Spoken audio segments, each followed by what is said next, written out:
जय जगन्नाथ मु दिवाकर दास आपण मानक प्रणाम करुच्ची। एमती जगार आपण दीप लगातु जो दीप आपण घर नकारात्मक शक्ति दूर करने सहित मंगल ही मंगल हो। तो केतोटी दीप आपण घरे ठाकुर पूजा समय लगेबे सर्वनिम्न आपण 3टी दीप ठाकुर घरे आपण लगातु। प्रथमतः राशि तेल दीपटी हनुमान जी गोटे प्रतिमूर्ति रखी आपण राशि तेल दीपटी लगातु जहाद्वारा आपण घर को आसुवा संकट निहाती भाव में दूर हो। भक्तबंधु हनुमान जी होती संकट मोचन तेणु संकट मोचन हनुमान जी पाखे राशि तेल दीपटी प्रत्येक दिन संध्यारे आपण लगातु जहाद्वारा आपण घर को आसुवा संकट दूर हो। घर नकारात्मक शक्ति राशि तेल दीपरे दूर होता है। आपण सबुदिन जदि आपण पूजा पाठ घरे करुँच निश्चिंत घर नकारात्मक शक्ति तो दूर हुए। पूजा पाठ फल आपन अनेक मिले। पूजा पाठ महिमा बढ़ी थाए जिते आप दीप लगे था कहीं दीप हूँ साक्षी। जदि आप कौन मंदिर को जाऊँच प्रणाम कर मंदिर दर्शन जाऊँ दीपटी निहाती भाव में लगातु।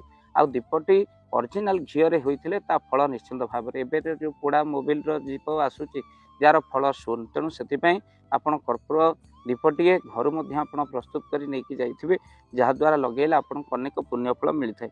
पूजा पाठर महिमा बहुत किसी रही। दीप जाली आपण पूजा करंतु आपण शास्त्र पाठ कले भागवत पाठ कले दीपटी निहाती भाव में लगातु। बिना दीपरे आपण भागवत पाठ करंतु नहीं। जदि आपण भागवत पाठ करने पूर्व दीपटे लगे पढ़ती आपणकर स्मरण शक्ति बढ़ी थाए भगवत कृपा मिलता है। शास्त्र साक्षी हूँ दीप तेणु निश्चिंत आम संस्कृति दीप लगेबार संस्कृति कैंडल लिभेबार संस्कृति नुह। घीओ किंबा आपण राशि तेलर दीप तो लगेबे आपण घीओ दीपटी चौरा मूले वृंदावती पाखे निहाती भाव में संध्यारे दियंतु जहाद्वारा आपण निश्चिंत सौभाग्यवती हेबे। ता सहित घर को आसुथिबा महाविपत्ति को माँ वृंदावती रक्षा करती। तेणु निश्चिंत भाव में घीओ दीपटी आपण तुलसी मूल देवे। राशि तेल दीपटी हनुमान जी देवे। तापर सोरिष तेल दीपटी प्रत्येक दिन आपण नदे पारे जदि आपण शनिवार को शनिवार औषध गछ मूले आपण सोरिष तेल दीपटी आपण दे पारे।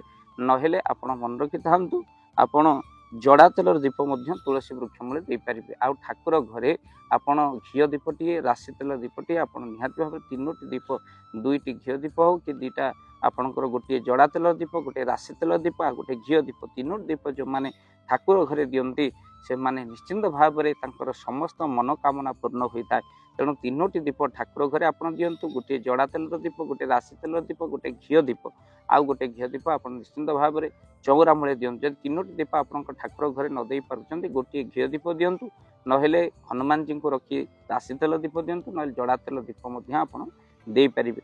नहेले 3टी दीप लगेले बहुत किछि आपनको लाभ होता है। सबुदिन पूजा पाठर निश्चिंत फल आपको निहाती भाव में मिले। भक्तबंधु जहाँ आप प्रश्न पचारि ठाकुर घरे केतोटी दीप जालिबो तार उत्तर हूँ 3टी दीप ठाकुर घरे लगाइले आपण को निश्चिंत भाव में पूजार फल बहु किछि मिले आ पुण्य फल प्राप्ति हुए। तेणु भागवत गीता पाठ करने पूर्व आप निश्चिंत भाव में दीपटे लगे पढ़ंतु मंदिर को गला बेले आप दीपटे लगातु जहाद्वारा आपण निश्चिंत भाव में मन में शांति आसवा सहित भगवान को समर्पित दीप आपण प्रभु पाखे निजक समर्पित करदे जमती दीपर शिखा ऊपर को सेमती आपन को ऊर्ध्वगामी आपण हेबे। तेणु उद्धव से दिन कहते प्रभु मो घरे ज्ञान दीप जाली अज्ञान खंड बनवा ये प्रार्थना करेंगे। वीडियो को निहाती भाव में देखि सारिबा परे शेयर करेंगे। चैनल रे जदि नुआ चैनल को सब्सक्राइब कर दियंतु एमती किछि अजଣା कथा शास्त्र सुनिबा पे। जय जगन्नाथ जय पंचसखा जय जगन्नाथ। धन अर्जन धर्म करी धर्मे प्राप्त नरहरि।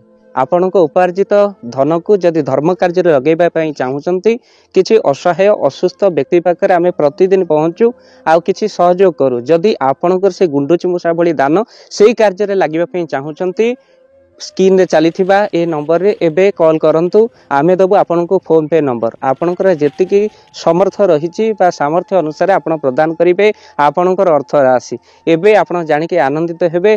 गोटी एम्बुलेंस किना जाइछि केवल रोगी सेवा पई। जदि आपनकर किछि अर्थ से एम्बुलेंस पई आपण सहयोग करिबा पई चाहंती तो एबे कॉल करंतु एही नंबर रे। आपन को अशेष धन्यवाद। जय जगन्नाथ।